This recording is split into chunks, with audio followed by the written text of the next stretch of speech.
or clapped for recording. One of us has sody pop at the table. I do have sody pop at the table. Once more, we're recording. Hello, my name is Paul Chapman. No, I am not Paul Chapman. None of us are, really. I'm not Paul Chapman. I've never met Paul Chapman. Only one of us here has met Mr. Paul Chapman. Has had the honor of casting with him multiple times. I am invincible! Wait. Before we started recording, we were watching the compilation of Drake and the 99 Oh yeah, I was Dragons. like, why are you referencing Drake and the... I have that... Yeah. Hey, listeners, if you ever wish for me to stream Drake and the 99 Dragons, you can easily buy me the PC Steam version. You should absolutely stream that game. No, you shouldn't. Yeah. You really don't need to. Have I become do it. invincible? And then he jumps out the window and kills himself. He jumps out the window and eats shit, yeah. Like, at the very so least funny. with Drake and the 99 Dragons, Brie, it is funny bad. Okay. I like the part where the Mario... the Hotel Mario no shows up randomly, like it just sounds... No. It's one of my favorite sound clips from Hotel Mario is just him being like, no. No. Like, it sounds like someone that is, like, baffled that you would even ask the question that you're asking. Just What like, the fuck no. is wrong with you? Also, Bridget, I already told these two, but another fucking bird crashed into the window today. What do you mean another? thing. What are you talking Oh, about? wait, were you not here? Oh, I forgot. Oh yeah, that was like after. So, earlier this month, a bird, like, flew into, like, the front window of the house, like, at such an angle that we could just see it happen. Like, we saw, just thunk. And, you know, we go out there, look around for it. There's no sign of the bird, so ostensibly it's fine. And then, again, while these two were grocery shopping, another bird flew into a different window. And this time I saw it happen. Like, out of my peripheral vision, I just see, like, a little, like, black spot pass by the window and just boonk, bounce off. Poor little thing. I remember when my mom was working at a hospital, one of the hospitals had like big glass like on the side, and like it would actually scare patients when the birds flied. It's into- terrifying! Like... The birds flied. Like, you are scared because of, like, sudden unidentifiable object just slammed into, like, a hard surface next to you, and then your brain puts together, like, oh, that's a poor, dumb living creature that just smashed its body. It mostly happened to me when I was like, back when I used to drive, like, you know, when a pigeon hits the front of your car, you're like, oh shit! Oh. But also, I like, because your brain is like, did I get in a collision? What did I hit? Why did something suddenly hit me? And, you know, your brain has to connect that it hit, like, a windshield and not your face. So you're about to be like, but, like, the human brain wasn't made to detect whether or not there was a windshield in front of you. So, like, your evolutionary brain is like, what the fuck's happening? Well, It's crazy. I mean, if you have a bald head, you know, birds will attack that too. Oh, hold on. Prejudiced. What do you mean? I'm not prejudiced. Look. No, the birds! The bird... So quick to feel called out on that. Continue your story. My dad has been attacked by a bird because it just flew... Well, it's less attack, it just flew into his head. Okay. There's a distinct difference there. That's happenstance. Like, It's not like the bird is just like, bald, and then like goes in. that man's bald. I gotta bully him. Bald streamer. Hey, Baldy, why are you so bald? What reviews connected by cast or crew deciding the next film, that's the gist. Put it on the list. Anyways, hi everyone, and welcome to another episode of Put It on the List, the film movie club, where every couple weeks we gather together to discuss a movie of one of ours choosing, and then the next time around, next person in the rotation has to connect their choice by either cast or crew. Last time on Put It on the List, Evie, you treated us to Lord of the Rings, The Fellowship of the Ring, which, great movie, fantastic movie, and my phone is basically just completely died, so I'm going to put it over here.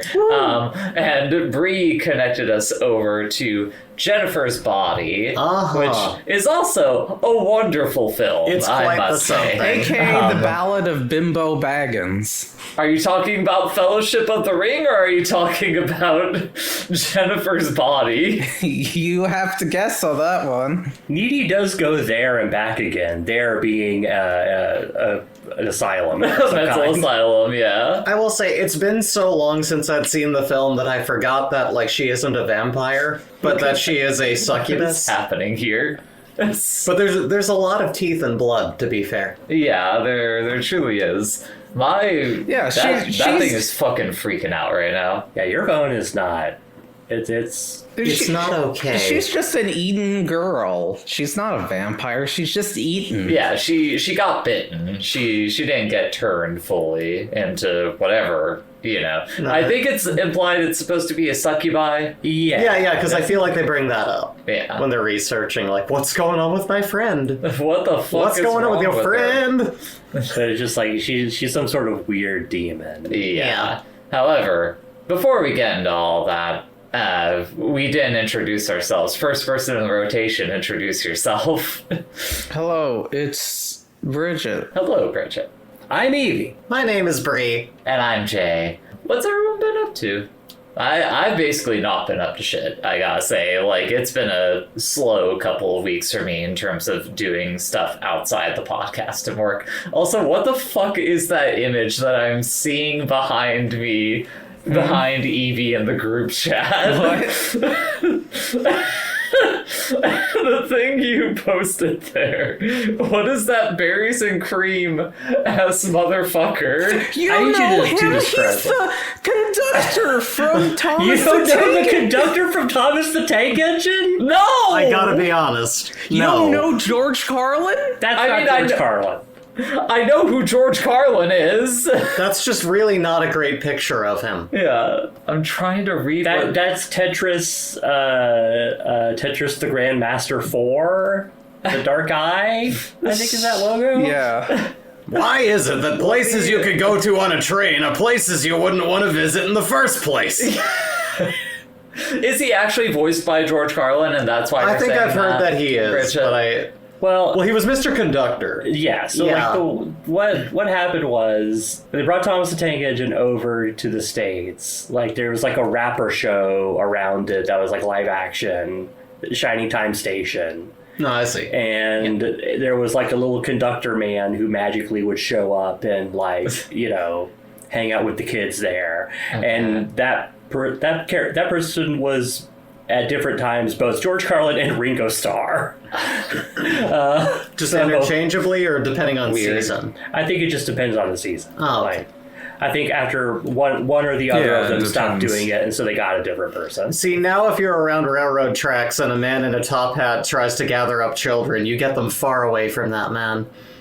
Different times. Anyways, Well, what's he's everyone been gathering up up trains more than children, but It's a weird episode in that we're spending the Bridget first 5 fucking minutes. threw us off the rails immediately, so to Like, speak. it was fucked up because I'm looking at Evie to talk to you, and then just right behind you, I see him peeking around your It's just- shoulder. So I have It's like- been centered in on working on art and stuff and getting things done and being real fucking wired because as the drug thing continues, I am continuing to take the herbal supplement, not the drug, that has basically been that CIA secret that makes you really good at focusing, and it you basically getting your cured my spam ADHD. email? I want you to I want you to imagine like Job, the guy from fucking Lawnmower Man, when he's walking around going, "Hey, Cybo Man," and then when he like turns around in the chair and he's like, "Hello there, how's it going?" That's the difference. That's what I'm feeling. I'm unstoppable now. And I've also been working on a VTuber for Smash someone. cut to 5 months later, and she's tweaking out in the corner from side effects on the medication that she. I need my tea chemicals. Give me the mushrooms, man. No. It's one of those things where, like, some days I just won't even take it. I just use it like Adderall. I take it before I need to focus. For sure. I was able to read. If I want to read stuff, I can read now. Don't listen to doctors. These opinions do not reflect the opinions of the podcast. so It Bree doesn't even reflect my opinion. It's purely on this podcast. I'm doing a current bit. head of the medical in the government. Yeah, I was gonna say Bree's taking a sharp pivot into fucking right wing politics. No, yeah, here. I'm trying to do the bit from that movie rating show. What the fuck's his name? On cinema. Yeah, on cinema at the cinema.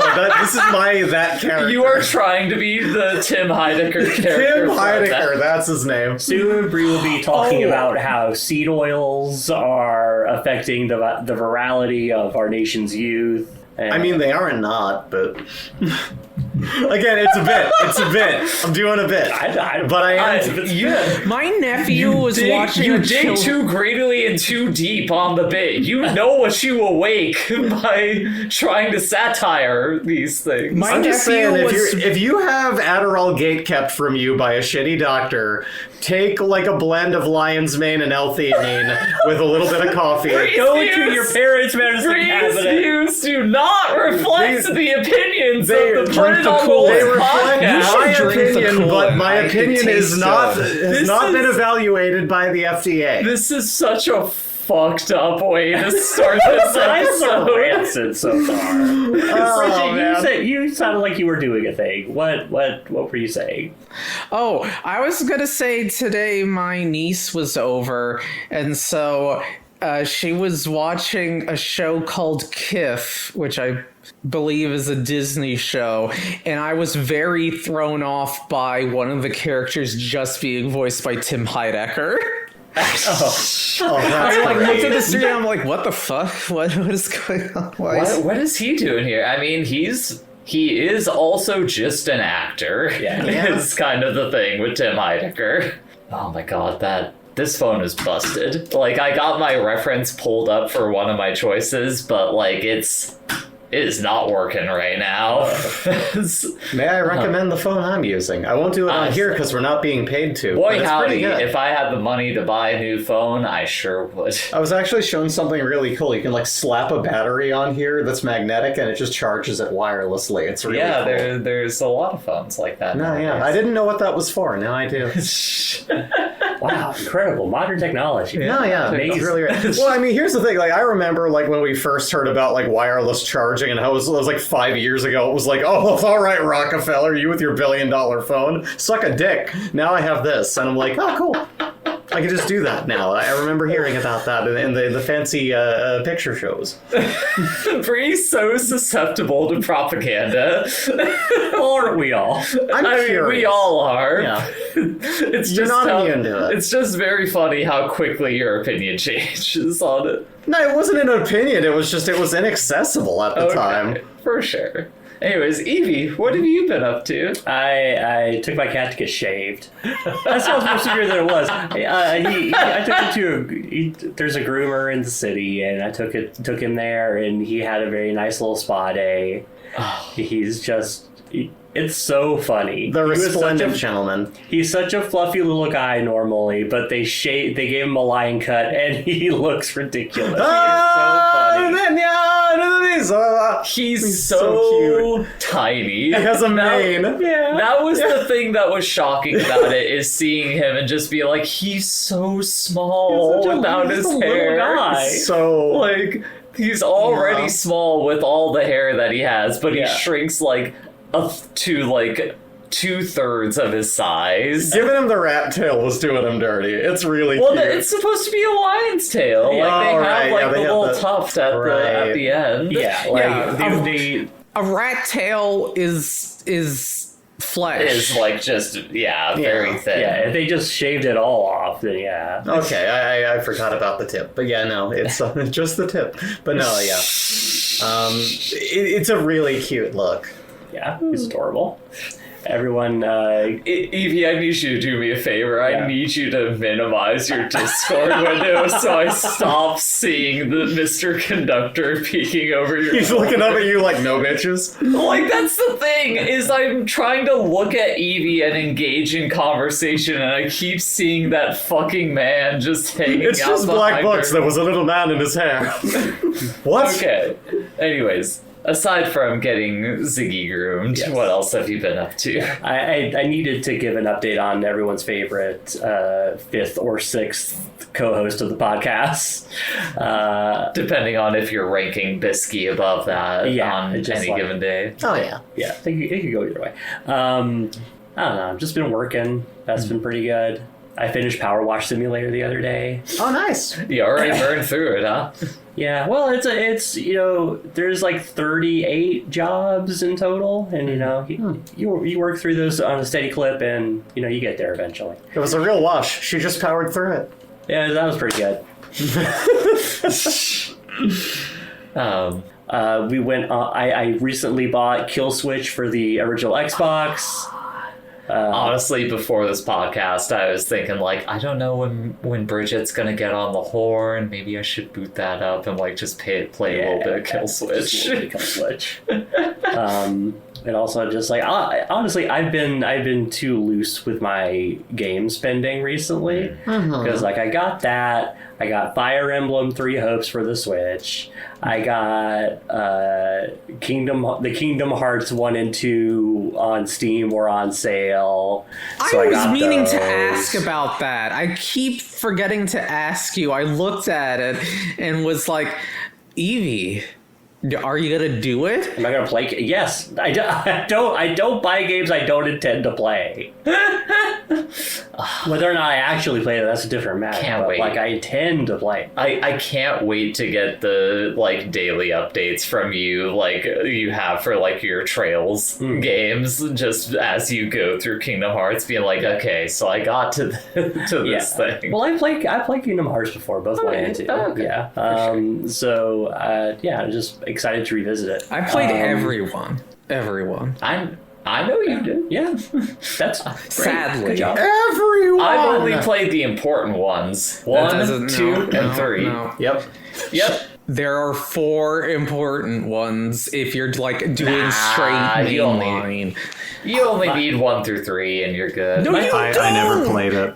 Yeah. They made me play through one, and I You didn't too. care I for only it. played 1 through 3 and I enjoyed my time with the Kingdom Do you Hearts know series. who any of those characters are? Kinda. My strategy is I'm going to play 1 and 2, and then I'm going to give all of them a college try, and then tap out when I feel bored. That was my experience I'm with just gonna college skip too. But The best one is Birth by Sleep, which is the one that Jay won't play for some reason. I love Kingdom Hearts 2. That is mine, personally. That game's very good. Does that game have Mark Hamill and Leonard Nimoy? I think not. Listen, I don't need the star power of the voice of, like, particular actors in it. I need my dumb Final Fantasy and Disney crossover. I need Goofy getting killed with a stone being thrown at his head. Did you say as the he, Sword of like, Darkness? Mr. President gets down? There are a lot of, like, actors in Kingdom Hearts. Oh, sure. Malcolm McDowell's in that game. I'm just saying that, like, that's not the thing that's at the forefront of my brain when I'm thinking about Kingdom Hearts. I'm thinking about, like, the real meat and potatoes of what's in those games. I'm thinking about Donald Duck singing "Simple and Clean." I'm thinking about the Atlantis That's level right. in 2, where the combat was so bad in Kingdom Hearts 1 that they were like, just like, what let's if we make just it- made it into a single That's one? right. Kingdom Hearts 2 has Zach Braff. I need to make it clear. When it was re-released in HD, you were playing that, and I was like, I knew nothing about Kingdom Hearts, but I was like, okay, yeah, it's from your childhood, cool. I came home from work one day when I was like driving for Uber. I came home and you were at the like playing the sing-along underwater level, and I was like, are you winning? Cool game you got there. That's the worst part of Kingdom Hearts 2. Yeah. Anyways, we got derailed by Kingdom Hearts. Yeah. Yes, we did. So yeah, I picked up that, and it's just like, I need to stop buying video games because Unbeatable is coming out, and because I was a Kickstarter backer, I'm just going to get that one. Yeah, yeah. Christmas is coming. And I do need to pick up Of the Devil because I want Episode 2 specifically. Well, I also need to get the first one. I see. Yeah, and I need to like get through all of those, so I'm caught up. That's about it. I also replaced the battery in my 3DS yesterday. That was very fun. Hell yeah. Turns out it is in fact very It's easy. very easy. Like Nice. if you got a spudger and like a tiny Phillips head screwdriver. Question from the audience. Yes. I'm raising my hand. Yeah. What's a spudger? A spudger. It's like a little tiny wedge that you use to like crack open like you would otherwise use it for stuff like separating Lego blocks that are really close together. One of those. Can I just say, Yeah, like, yeah. as someone who didn't know that, by its name, that's immediately what I assumed it was. Yeah. Like, that's well so named. perfectly named that just immediately made a picture in my brain. I'm like, oh, it's probably that. It just made me With think of Spudgers. Splooge from the Koala Show. The splooge means a lot of things. None of those words are in the Bible, Bridget. It's a duck named Splooge! Don't be mean to him. We don't know the show you're talking about.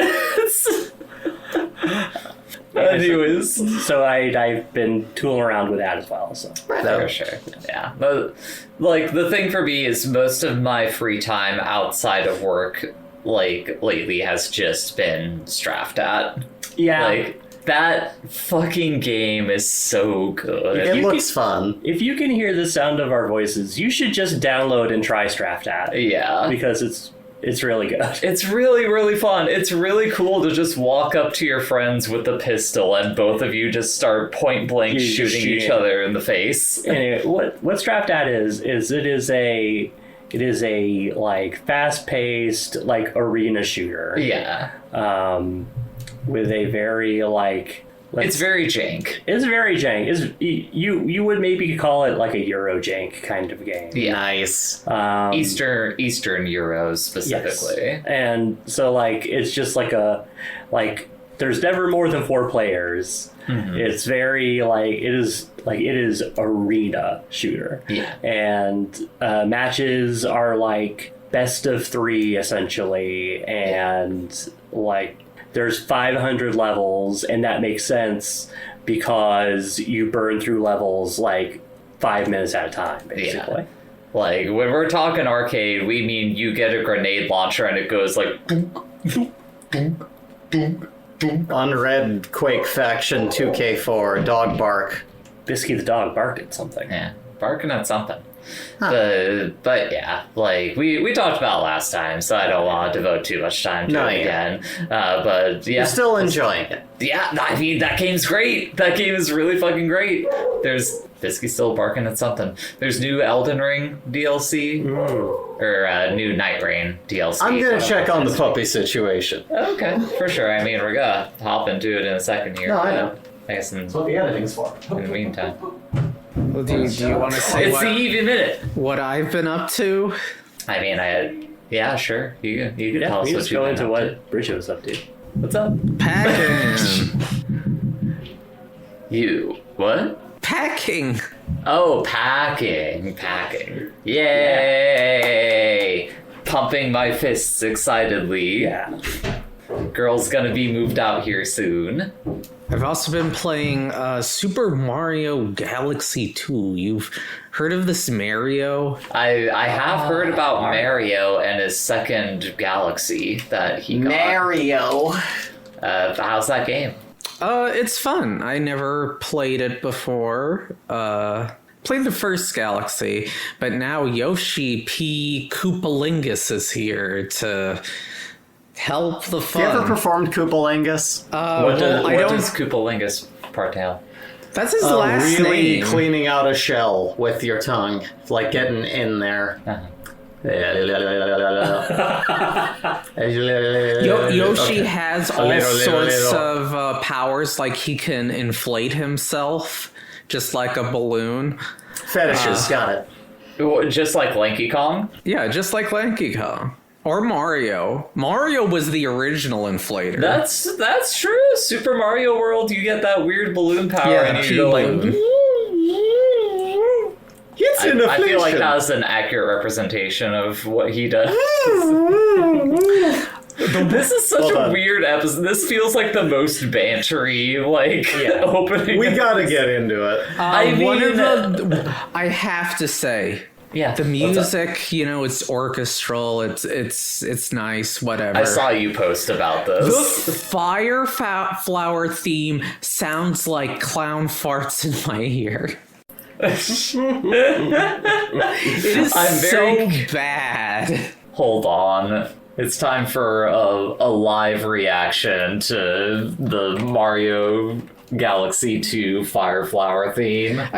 You're probably not going to think it's as bad, but I hate it. I think it's that sound effect that really takes it over the edge. This sucks. Yeah, the little hoo hoo hoo hoo. That's a little. Yeah, it Well, doesn't that was- start out as bad, but then it starts building up. Yeah, then it ramps up. Then it and- goes clown penis, Yeah. I guess part of the reason I'm okay with this episode very much being off the rails because, I don't know how much I can actually get out of talking about Jennifer's body. I have, one or two talking points, and then I'm kind of like, it's good. I mean, there are little things, but, it's so perfect, you don't really have to say much. It is just... There are things to say. Anyways. It's just a very enjoyable watch, but yeah. Before that, we do have one question from social media, which whoever can hear me, put it on the list. .bsky.social. Wife City Productions on youtube.com. Patreon.com/Wife City. I've retooled the Patreon now. You can follow us on there. And if you would like to, give us $1. I've changed it to just be one tier. Just you One give us tier. Buy that for Yeah. $1. Yeah. Maybe if we ever make enough money off of this, I will be like, okay, let's add tiers to this. But for the time being, I'm just like, just give us, if you want to give us money, you can give us money. Yeah. We appreciate it. But anywhere major podcasts are sold, email at whitecitygaming@gmail.com. No emails this week. Please, share us with your friends. We love feedback. Maybe next week we'll have 2 I questions. say in the most unemotional way We imaginable. love We love metrics, We love engagement. constructive criticism. Feel free to We respond to love our most popular validating episode. parasocial relations. What's up? Feel free to respond to our most popular episode. Yeah, the Uma Musume episode that has 8,000 views on YouTube and What side are you? 48 Team yay or team dislikes. nay? Because Anyways, horses. we have a question on B-Sky from Owen who gives us a 2-part question. We love Owen. I think we go round robin on this. Part 1 is, what's the biggest thing you can imagine? Bree? I did Salvia once, and I'm pretty sure I saw the 10th dimension and was able to perceive every universe that my consciousness exists in a connection between. So that's the biggest thing that you can imagine? Yeah. Okay. Evie? Yeah, I guess the universe is the biggest thing I can imagine. Okay. I know that it's not the only universe out there or whatever, but my imagination stops working past Okay. that point. Bridget? Biggest thing that you can imagine. Tengen Toppa Gurren Lagann. You mean the big robot at the end of that series? The big robot that can literally, like, dodge galaxies. Yeah, I guess that's probably about where it is for me too, or the universe. Part 2 to the question is that thing bigger than the apology that Hollywood owes Megan Fox? Almost certainly not, unless the thing you imagined was the apology that Hollywood owes Megan Fox, but slightly bigger. I think only slightly more than the 10th dimensional view of every perceivable dimension. It's a little bigger than that. Like, yeah. here's the thing with Megan Fox as, like, a movie star, is, like, I am very unfamiliar with her outside of, like, this movie and being in the Transformers movies. Like, that's basically my only connection to her in cinema. So I genuinely have no idea, like, if she is, like, just very screwed over by the system. It was like, I should have looked this up because I knew that it was a thing we should probably talk about. But it was like, Michael Bay was a huge creep to her on the set of the Transformers movie. I see. And it just, like, it was, she was stuck in a position where, like, because she was very much pigeonholed as, like, sexy lady. Yeah, sexy lady, let's go! It's kind of about. Yes. That sucks. Like we will definitely get into it, but, like, Megan Fox in this movie She's great. She's great. Yeah. She's fucking great in this movie. Goals. I mean... But that is the only question we really have from social media on this one, which is part of why I was stretching a bit in the beginning. I'm very What's up, Bridget? curious at which part of her is the goals. Yeah. Mostly the teeth. Yeah. I want to have the giant demon head. I'm not curious because I know exactly what the goals are that Bree sees in her. Oh, well, there's Anyways. a movie you might like. It's called Wicked City. No, absolutely not. Never watched that, Brie. All right. Anyways, Bree, take us through a short run through of Jennifer's Body and what that movie is. What if let's say you are a pretty average looking girl, right? But you're going to school and you happen to be, like, real good, like, they were roommates, like, real good friends with a girl who's pretty darn slamming. Because, like, you growing up, you two were the best of friends, and you have that unbroken bond. And then some crazy freaking shit happens when a band comes to town that your cool hot friend really likes. And then something leads to her becoming a demon. And it's... It's not even so much that she really likes the band. She really wants to have sex with one of the guys from the band. Yeah. is the thing that she wants in that situation. Oh my god. I don't even know where to start with this movie. Really, it kind of begins with, like, I mean, first off, like, she's, of course, in the mental hospital. They call her a kicker. You gotta say, it's not... the person that is in the mental hospital. It's not Jennifer, it's her friend. Yes. But yeah, is labeled a kicker, as we see when she kicks the teeth out of a woman's mouth after being told that she needs to eat more, and which she felt was being sedated by, like, the pills and the activity and everything. Sure. And it's just like, I wasn't always this fucking crazy because just a bunch of shit happened. And that's when we go through this story where it's like, okay, just her and her friend, normal people, just normal girls in school.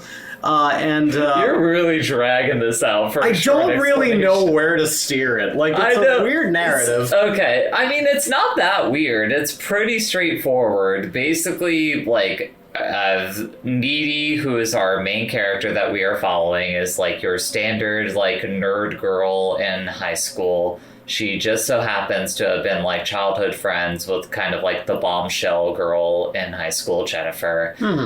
Jennifer, like, basically there's a dynamic between the two where Jennifer is always kind of, like, dragging Needy along with things that she wants to do. Yeah. And she drags her to this show. The two of them go to it. Things go awry at the show, and Jennifer effectively gets abducted by the band. Yeah, is basically, like, made to drink and put in their, like, van. Yeah, and, with that kind of setup, you figure like, oh god, they are going to assault this, sexually assault this woman, and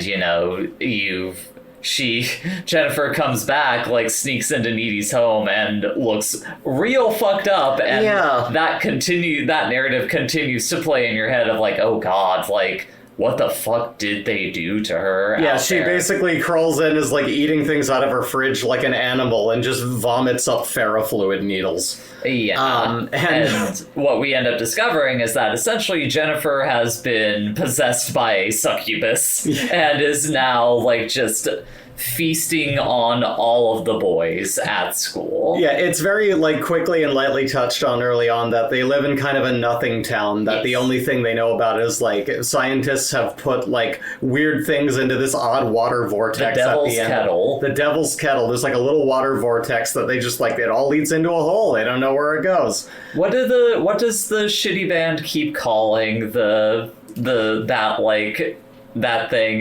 Devil's Lake. Devil's Lake. Yes. Oh yeah, they keep like They keep missaying it, even when they're getting like interviewed on the radio after the tragedy that happens. They're like, the people of Devil's Lake, and it's just like, and they're all like, these guys are fucking heroes. Needy, why are you calling these guys creeps? They okay, we need them. That is the rough summary of what the movie is about. However, you alluded to it early on, but like basically right off the bat, this movie shows its hand as being like a piece of queer cinema, because like one of the first things we see once we get like to the start of what the story actually is Needy watching like Jennifer like flag dance. Yes, exactly. And she's like lovingly like staring at her and clapping, and someone behind her says like, God, you're such a fucking lesbo. Yeah. And, like, you are like, what? No, we're friends. We're friends.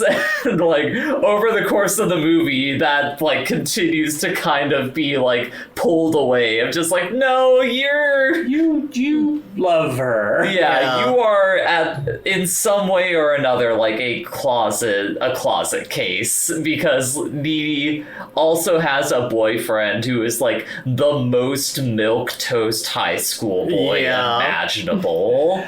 He's a very good boy. His mother would be proud. The first shot you see of him is he is in the drum line at like the school band, and he's wearing a fucking fedora with a bowl cut, like the nerdiest 2008 motherfucker you could see. It's okay. He gets a Zac Efron haircut later, which at that time was a big deal. So does he? He basically has the same haircut all the way through. Maybe it was not a bowl cut. It wasn't a bowl cut. Yeah. Oh, it is just that like, shit looks like a bowl cut. Justin Bieber sort of. Yeah, I guess that's closer to that. Yeah. Situation. Okay, helmet hair is the better word. Sure. Yeah. But yeah, very just this is a guy. However, when I first watched this movie, I hyper focused in on, the queer side of it, because obviously that is the thing that is most striking to see in really any movie that is about like a woman's sexuality, is be like, oh, this is actually, a queer film, and not just about like women's relationship to men. It's also about women's relationship with other especially women. apparently about like teenagers. Yeah, totally.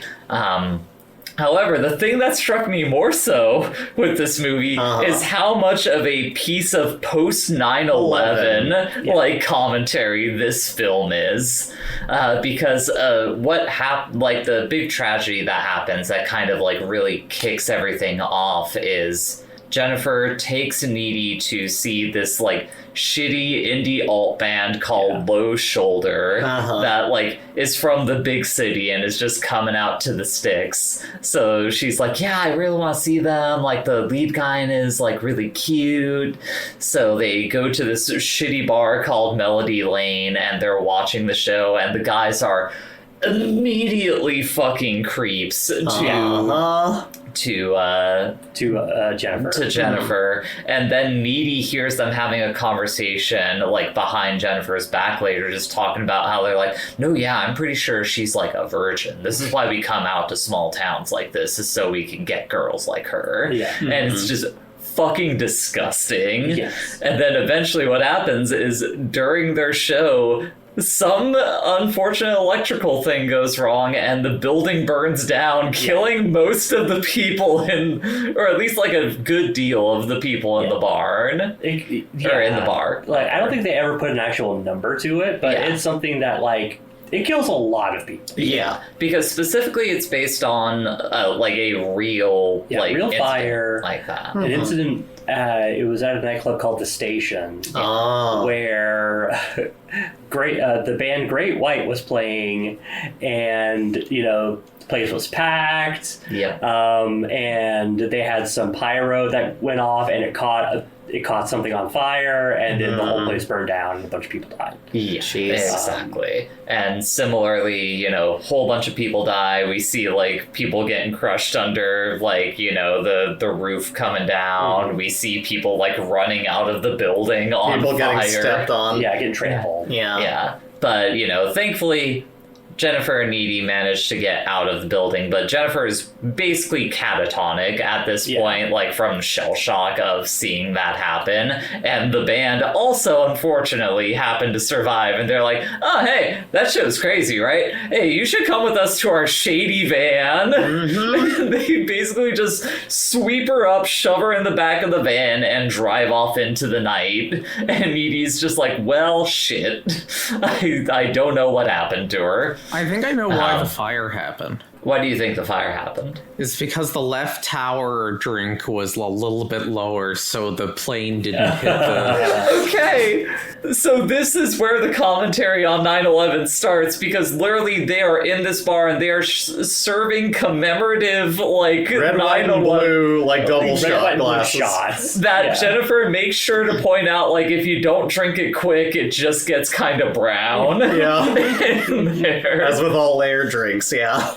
But it starts there where it's just like, oh, okay, this is about the way that like we as a country responded to the tragedy of 9/11, like especially with Jennifer and how she immediately responds after getting out of the bar, where she's gone. Yeah. Like, she's not mentally there at all. Like, there are so many people that, like, after 9/11 happened, they just... Catatonic. Were basically catatonic as people. However, the thing that makes it so interesting is when Jennifer comes back later, she is very flippant about all of the death and the tragedy, because at a certain point, like, she says, like, did any of us even know the people that died in the bar? And someone has to say, you were fucking one of the guys. Chris Pratt, who was there for like 5 seconds and died, like, you were having... Did he die? I think he died. He doesn't. Yeah. I want to say that. Southern she talked Country later about how Chris she Pratt was. came on down from the parlor into the movie Because for a I think- little bit. She I mentions later that she is fucking one of the cadets, referring to Chris Pratt. But I think specifically, like, Chris Pratt was friends with the guy that's her first victim. The, like, no? There's another football guy that was there. And he was the guy. Though I will say, like, Chris Pratt, I don't believe him. I don't believe his acting when he's in, like, like, oh, I'm in Jurassic Park, I'm Chris Pratt. Oh, but no, he fits in the role of being a narc. As of being a dipshit cadet. Yeah, a for junior small-town cadet cop. for a small town cop. I feel like that is the most true Chris Pratt. Yeah, that is the most... Everything else, that's the artifice. Of course. But okay, that kind of trips up a little bit. But basically, still, regardless, like, the fact that, like, her response after coming back is just very kind of like, it didn't really matter that much. People being like, we can't let the fire win, and her being like, I think it already did. Yeah. Like, it already did what it was set out to do as a fire.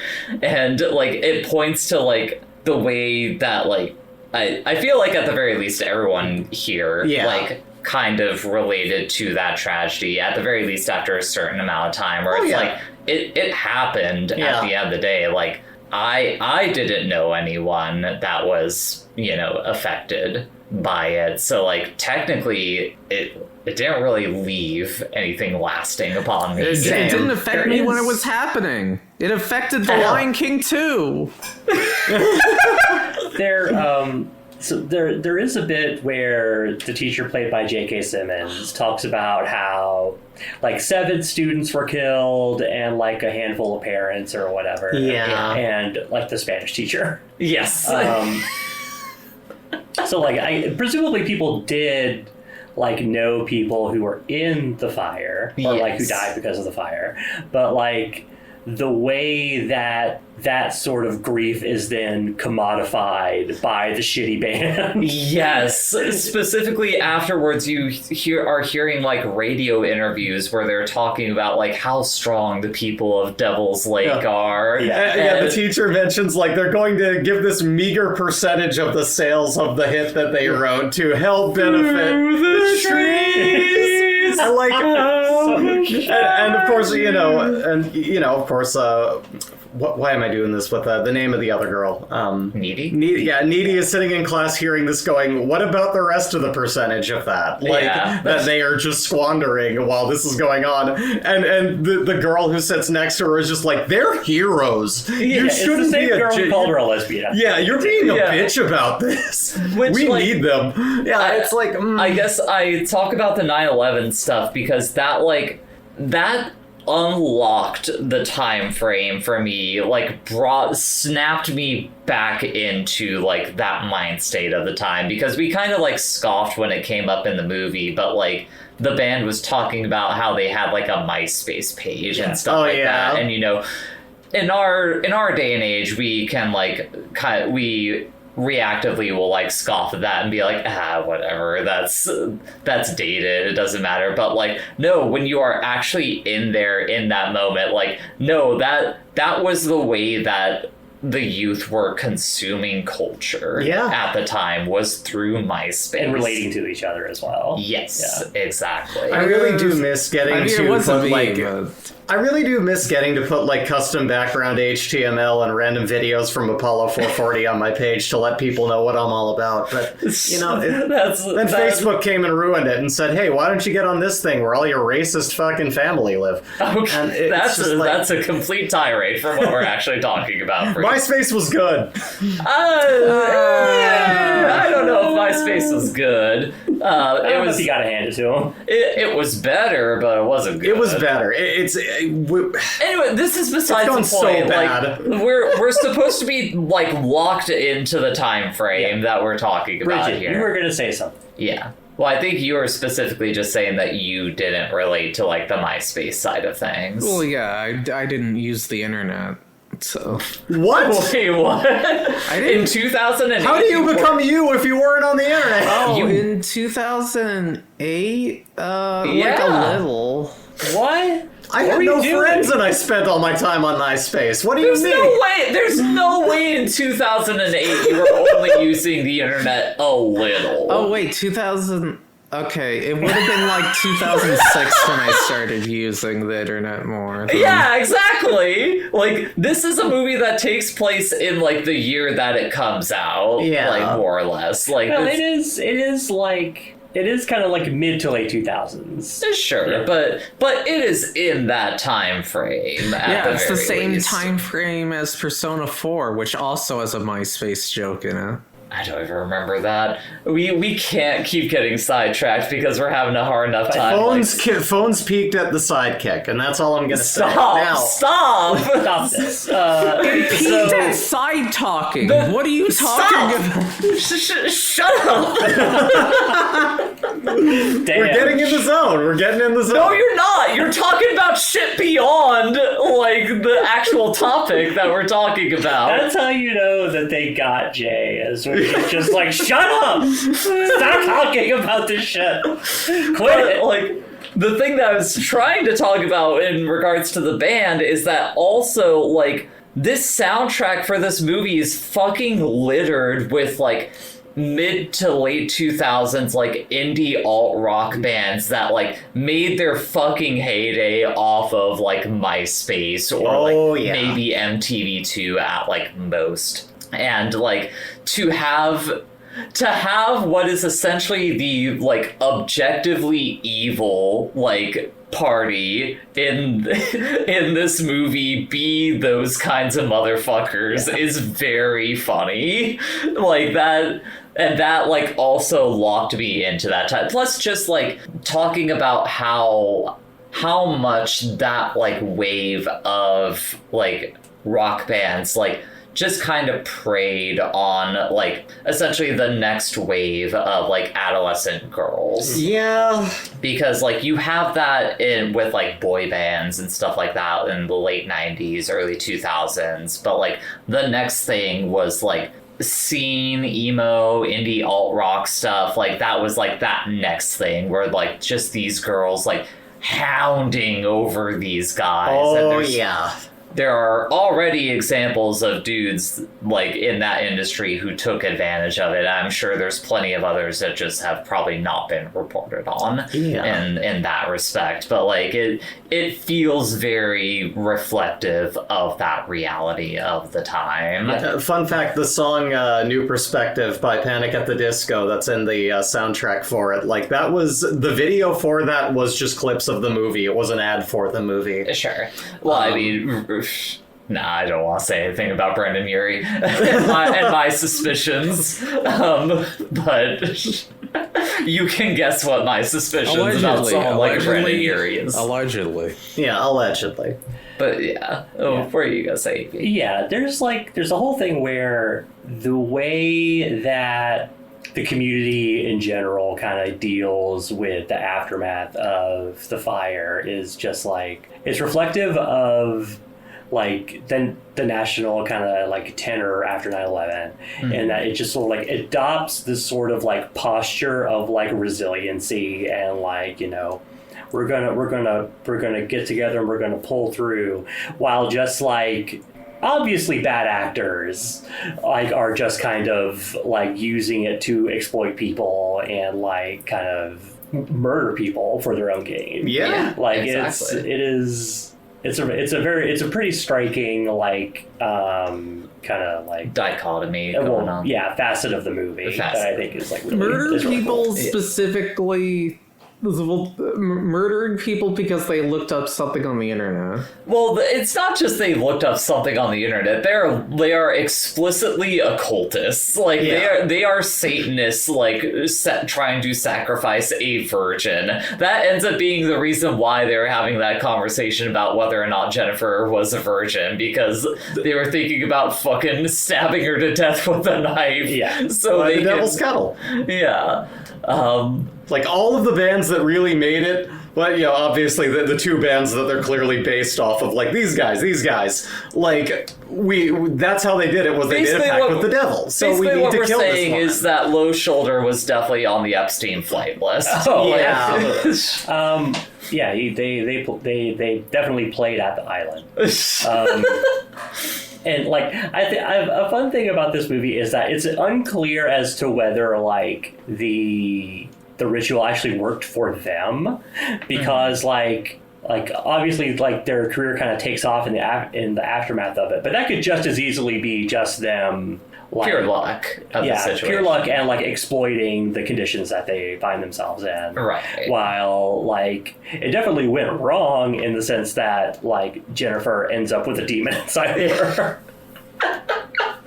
Like that ends up being the catch that Needy finds when she like starts looking into this, because essentially while Jennifer is like going around slowly like just picking off boys in the high school one by one, Needy has like been running into her and seeing her as like she's becoming more monstrous, as like, oh, I'm pretty sure my friend is possessed by a demon of some sort. So no one believes her. And no one believes her. Yeah, so she looks into it and she finds out like, oh, okay, turns out that if you try to sacrifice a virgin, but that girl is not actually a virgin like Not you pure, thought, yeah. the demon that you were trying to appeal will like permanently like, you know, Take possess over their that body. Yes.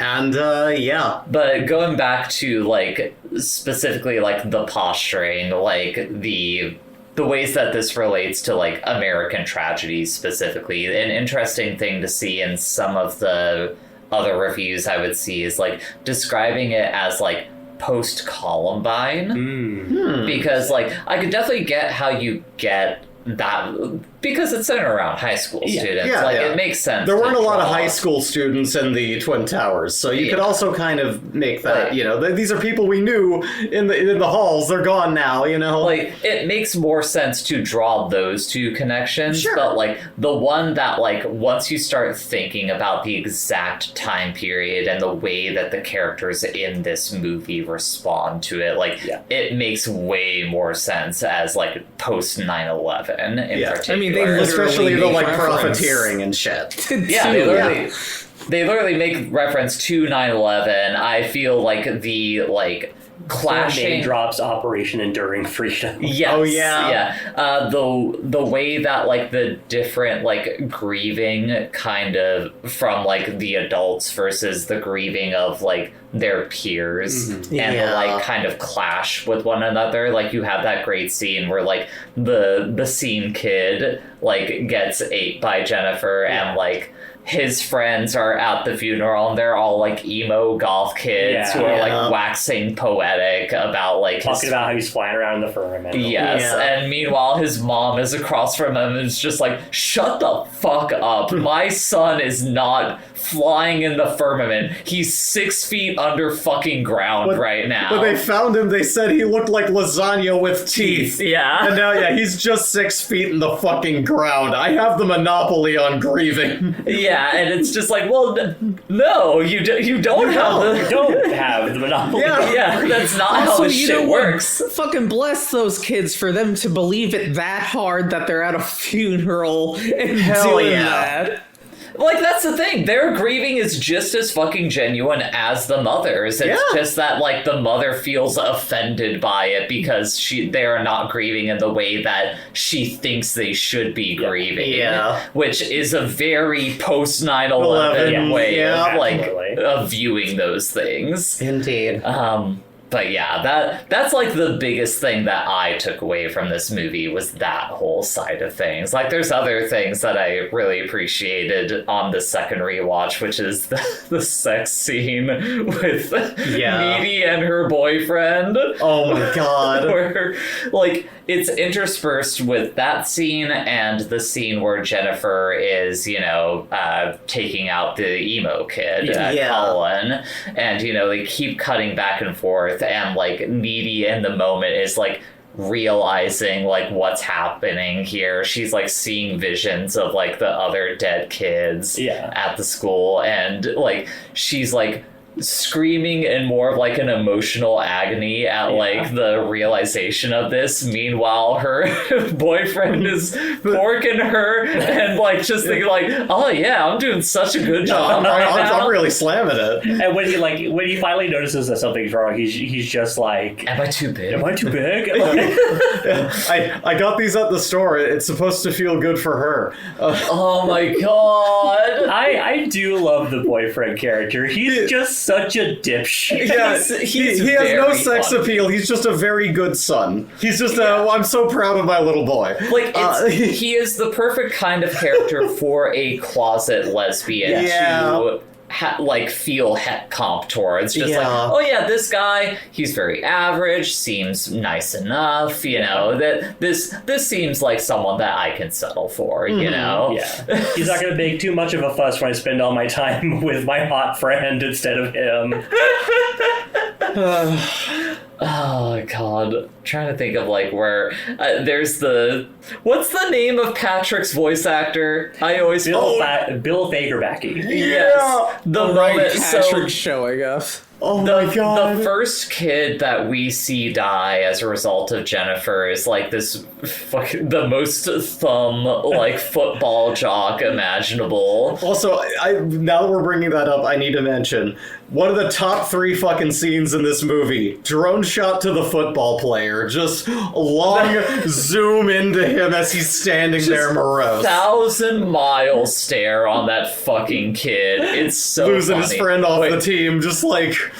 Yeah, he wasn't even there, but like losing his friend like is just like so devastating to him. And he's just standing in the middle of the football field, staring in the middle of it. Filmographers will be picking apart this zoom in like for years. My God, that whole so sequence good. is good because Jennifer pulls him into the woods, and they think they're gonna have sexy times, and like as they are like unrobing, like all of the forest creatures are like gathering around them. And Bree, you're making a joke about like some Snow White shit, and it's like, no, that guy is about to die, and they're like, oh boy, we get the scraps. They know. Well, like even vegetarians were like eating his body, or like something like a deer, which typically is not going to be. Yeah, not gonna eat meat.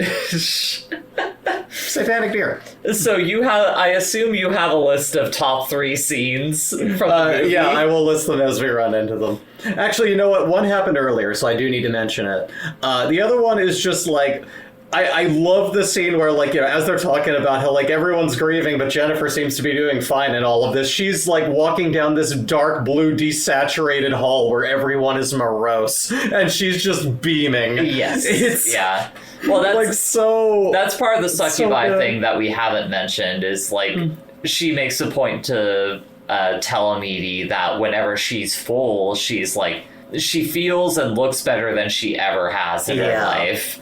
And, like, literally that is what is happening. Anytime she's eating a boy, it literally causes, like, a glow up on her. And when she doesn't, she's, like, got dark rings under her eyes. She's, like, having to, like, pick at her skin and stuff like that. Like, just getting... The joke the movie makes later is just, like... have you noticed that she looks like so much uglier? Like for her. And the boyfriend is like, what do you mean? And she's just like, yeah, for her. Yeah. I mean, I don't really know that there's much else this might be the actual shortest episode, because I don't know if I have much else to talk about, at least. I think Amanda Seyfried as Needy is really fucking good. Oh, yeah. Like, she does a great job, like, basically putting, like... Megan Fox is, like, the star as Jennifer. Oh, But she, like, puts the movie on her back. I do like when Needy finally decides to kill Jennifer. That's a great scene. They have like a back and forth as they're fighting. Jennifer's just like, "Oh, you bought the weapon that you're going to kill me with from a Home Depot? That's so butch." Oh yeah, she just has a switchblade. Yeah, it's a box cutter. Yeah, it's just a fucking box cutter. I mean, yeah, there's, I guess, on other like queer pointing moments in the movies, like they do make out. That's the thing that I was going to talk about, is like that's kind of the point at which Jennifer finally reveals what happened exactly. Yeah. But I don't know. And there's this whole thing where, like, from that scene you can maybe get the idea that Jennifer is like not, she's just like trying to like squash the beef with Needy a little bit, where it's just like, hey, I'm just letting you know what's going on. But then, like, she specifically targets, like, the emo kid and, like, targets Needy's boyfriend, Chip.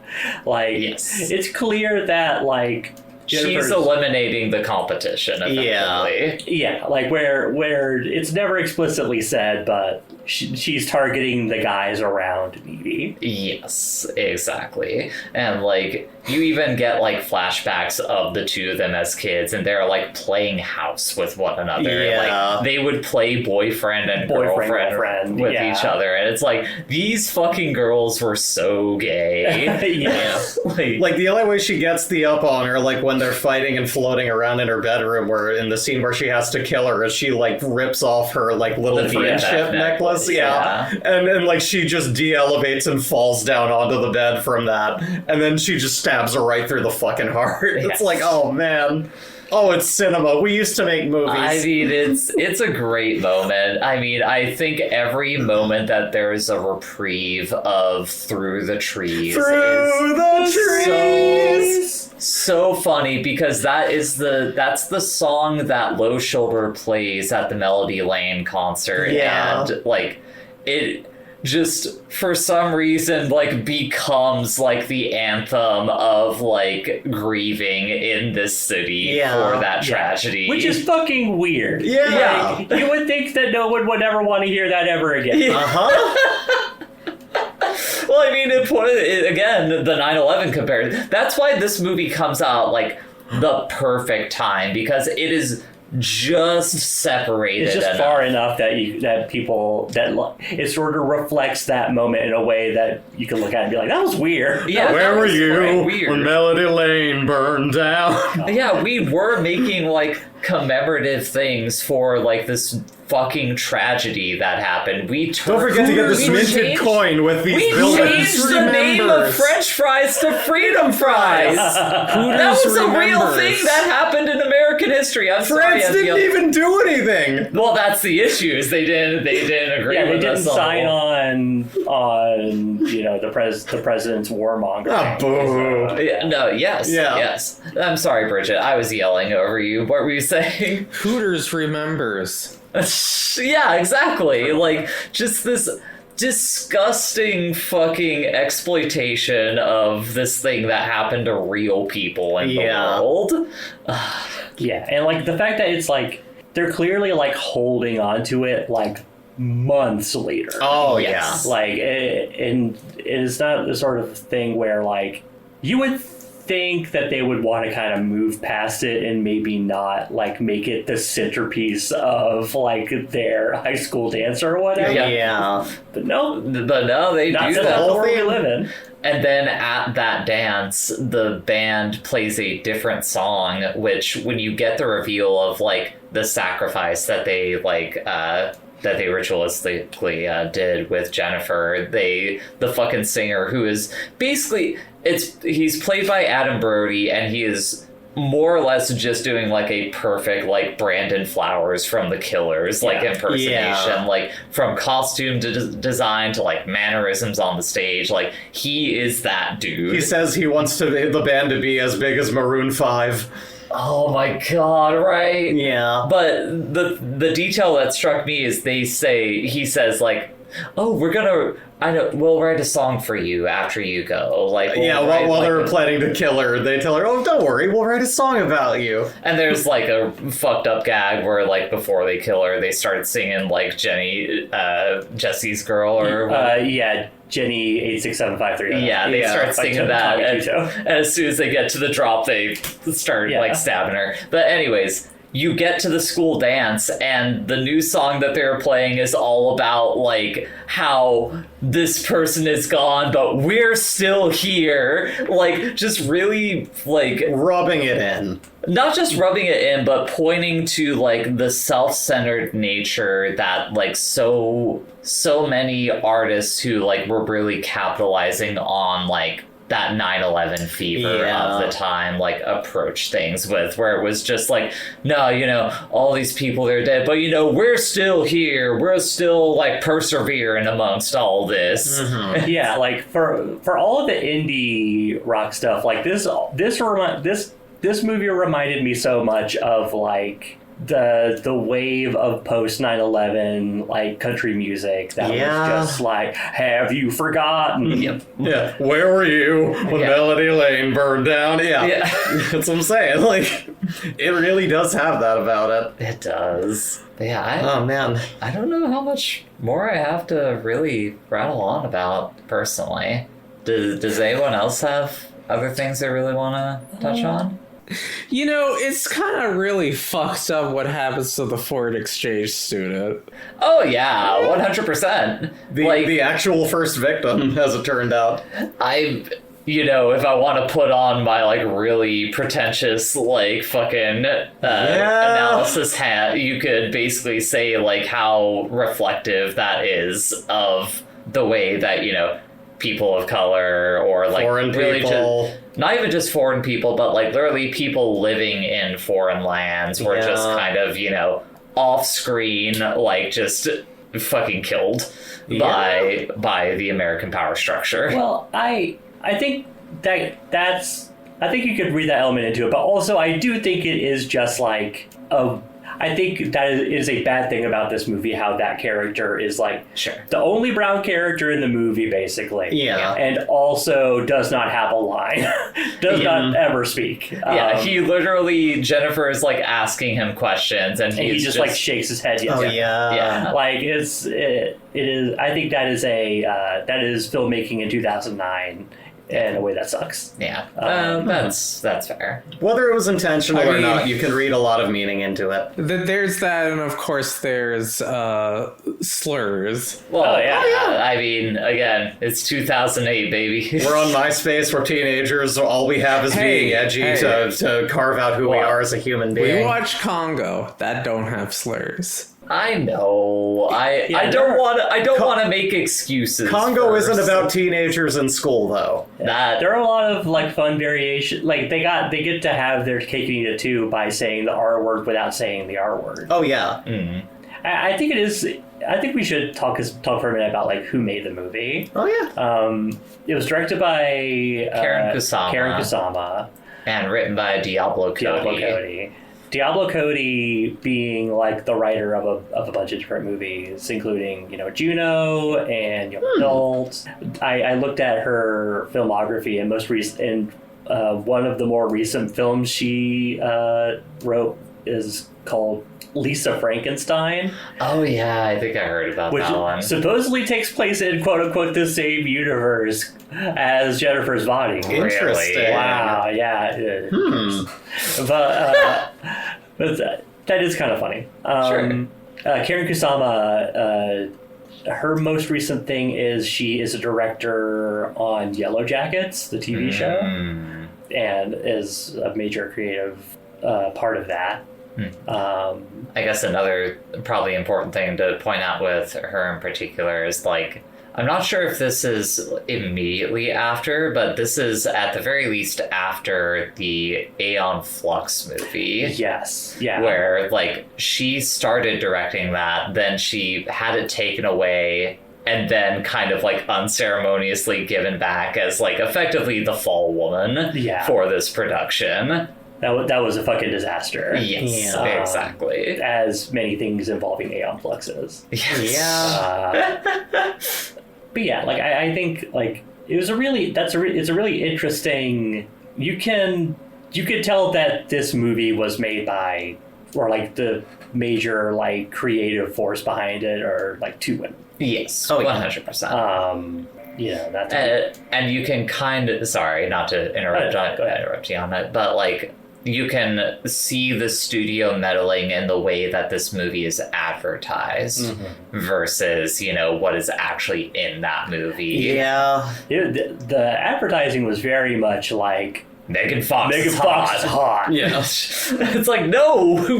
Like, yes, she is, but that's not the point of the thing that we're trying to sell. You look here. at the cover of this and you're like, is this related to that movie Teacher's Pet? No, yeah, it's one of those things that you can look at and it like strikes you as like a epic movie or something like that. Yeah. Like it stinks of like the film advertising cycle of the time for anything that's, lighthearted per se. Yeah. I guess I could call this like lighthearted. Yeah, Kind of. it is very like they mentioned the Evil Dead like by name in this movie, and I think that's not a coincidence. Like I think that's the kind of movie that they were trying to make here. Totally.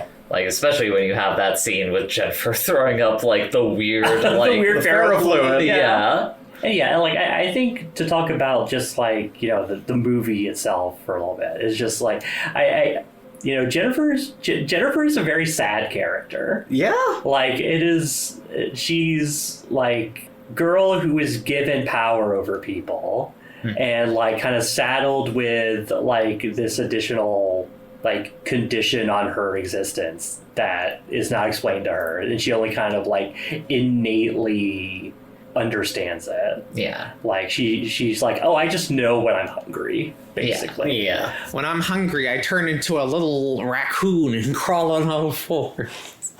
All fours and eat cute boys in the forest. But yeah, like it is. I think it's a very cool movie because it feels like it's about how tough it is to be a young woman who like To be a man-eater. yeah, like to have like quote unquote power Yeah. over people, but it is also something that people want. Yes. And like something that you will be used for in order like to get. Yeah. And it's just like it's a tragic movie despite being very funny. And you also get the flip side of that with Needy, where it's like you get that perspective of being, the woman overlooked who like is essentially just kind of like thrust to the side because no one believes you on these things. Yeah, just just completely ignored when she tries to like tell people about what's going on and like explicitly tell like people will think you're crazy and then you'll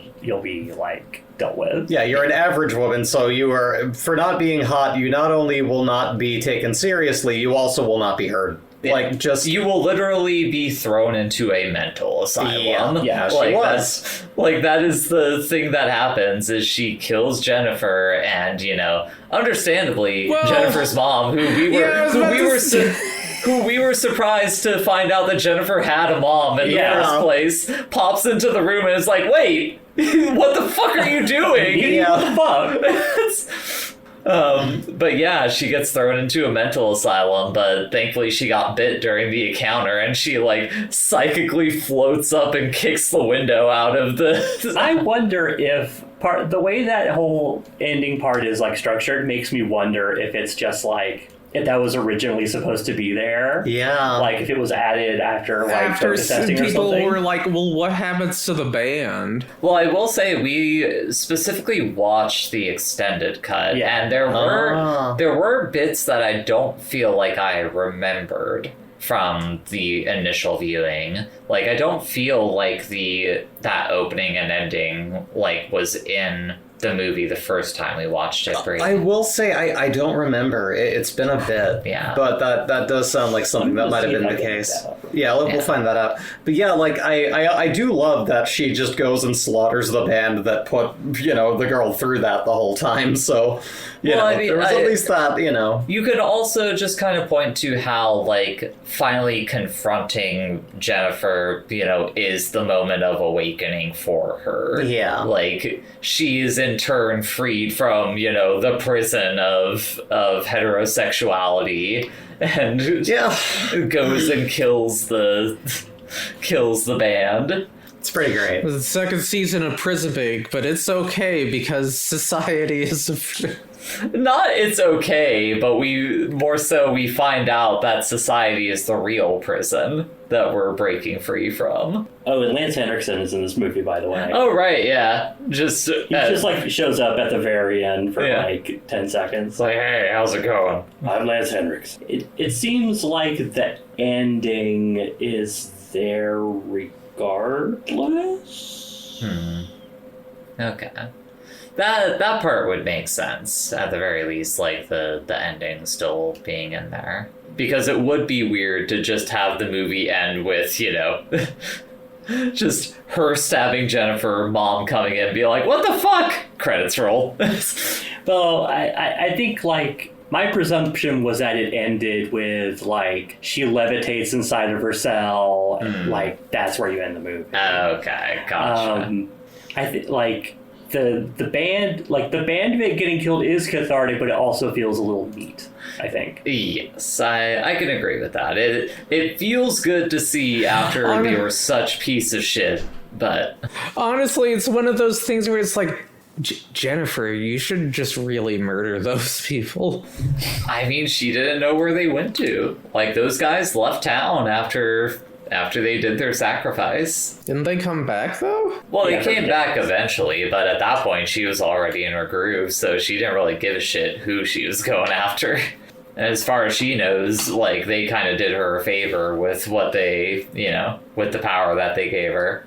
Like, the scene where she's burning her tongue, and she's just like, I am a god. Oh, yeah. Because it just immediately heals. Yeah, exactly. Real Bill Murray energy. Oh, from Groundhog's Day.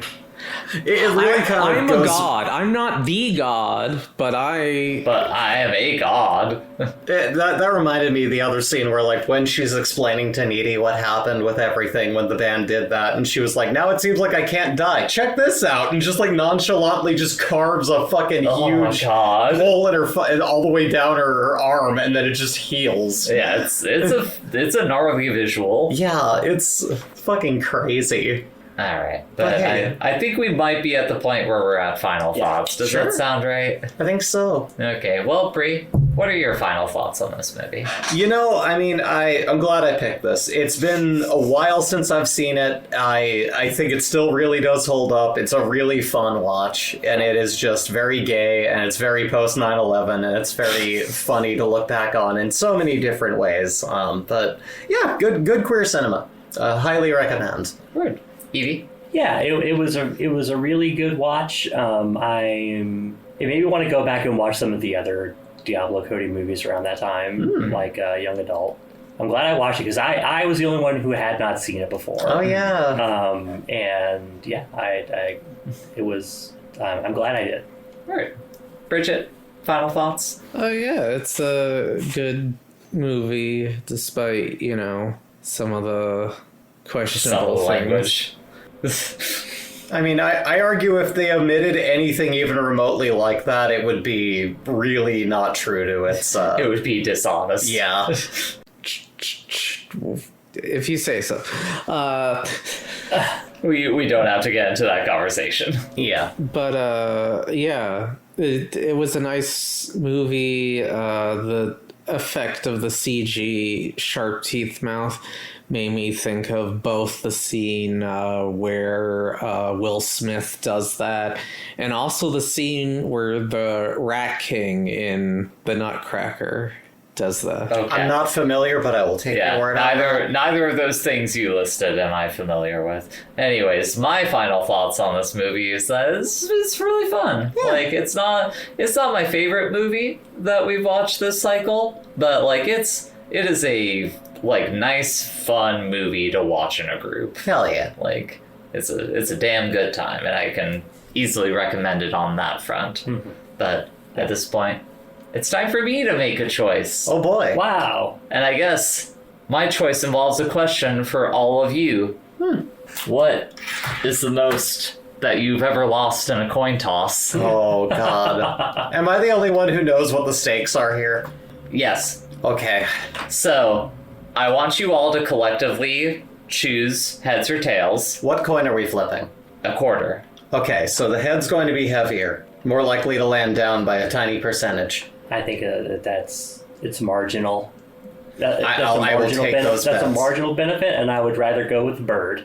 I'm just saying, like, that's what I'm saying is that Bird is most likely to land up. I will say it's not Bird on this one. It's the Shenandoah Mountains. It's less heavy from West Virginia. We're going tails. What about you, Bridget? You good with tails? Sure, it's tail time. All right. So tails. Yes. Okay. Penny is a tail. Fuck, that didn't count. That did not count. I don't even know where it went. Neither do I. There's no movie. No, there we go. It got stuck in my hoodie. Okay. Good news. It's Yay! tails. Okay. I don't know what we were playing for, but sure. We're watching Eddington. Oh, okay. Chris Fogel, who worked in the... Let me get it pulled up here again. He was a music mixer / music recordist on Jennifer's Body. In the 2025 film Eddington, he was a score recording and mixing engineer. Mm-hmm. So, next time, we're going to be talking about Ari Aster's 2025 film, Eddington. You want to tell everyone what the other option was? The other option was Dinner in America. And originally in my brain, the way I was thinking about it was like, that's the more closer to a wholesome choice of a movie. I was really hoping for that one. Initially, I was going to do If You Got It Right, we would watch Dinner in America. And at the last second in my brain, I was like, nah, I want to talk about Eddington next time. I'm so mad. Hey, they're both Yeah, comedies. it's just like in the movie where it's just like it doesn't matter what the coin says. You're gonna kill me regardless. See? Evie gets it. Is this the movie you said I would have no connections to? No. That was the Dinner in America choice. Oh, okay, because I was confused. Once I again, was making it the waiting- better choice, but I was waiting to see what this movie was that... Because Eddington, you'll be able to connect something to it. I don't know if it's going to be anything that you're looking for, but you'll probably be able to connect something to it. it's gonna be a fucking discussion. God damn it. I'm so excited to talk about Eddington because I watched this movie like earlier in the week and I've not been able to stop thinking about this fucking movie. Interesting. So that is what we will discuss next time, and I might be able to pull a guest on that because I know someone else who really, really liked that movie and might want to talk about it with us if I can drag them on. It might be someone that I promised as a guest on the last episode we did. I see. All right. Interested to hear their thoughts. But for now, Bree, where can people find you on the internet? you can find my artwork over on avgen.co/asnesbo, ASNESBO. You can also find me streaming sometimes on twitch.tv/EasyBreezyTV. That's EAZYBREEZY TV, because someone took Easy Breezy TV, EASY, and will not give up the fuck anyway.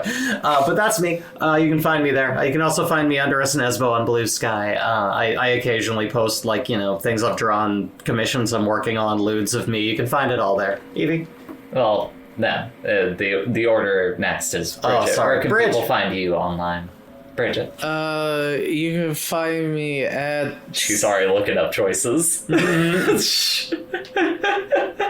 ahead. You can find me at twitch.tv/Sasquatchlist, where I'll... Are you sleepy, honey? Do you need to take a nap? streaming something. Great. Awesome. Evie, can people find you on the internet? Nah. Oh, that's great. People can find me on the internet, but I'm not going to tell them how, but I will tell them where to find the podcast. You can find that at putitonlist.bsky.social, putitonlist.neocs.org, White State Productions on YouTube, anywhere major podcasts are sold, patreon.com/wifecity. Hey. You can find us there. Share us with your friends. Give us $1. If you want. Yeah, do what you want. I don't care. It's Give him the hard sell. Give us some fucking money if you want. There's Plumto, Water Planet. You can call it whatever you want. I don't know. what? Plumto Water Planet? It's Rich Plumto. What the fuck are you talking about? See The you rich and- folks. Hope you all have a good... The rich and powerful transphobes don't want you to give us $1, so if you do, they'll jump up and down on their hat like Yosemite Sam. Watch out for Bye, the greedy everyone. gobbler. What we view's connected by cast or crew, deciding the next film, that's the gist. Put it on the list.